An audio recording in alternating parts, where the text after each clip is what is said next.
श्री स्वामी समर्थ.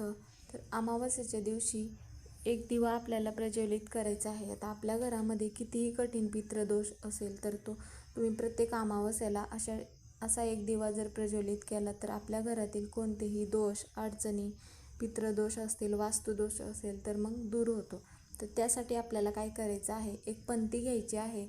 आणि जर तुमच्याकडे तुमच्या पितरांचा फोटो असेल तर तुम्ही तिथे पण दिवा लावू शकता, किंवा जर पितरांचा फोटो नसेल तर देवघरापुढे पण तुम्ही दिवा लावू शकता.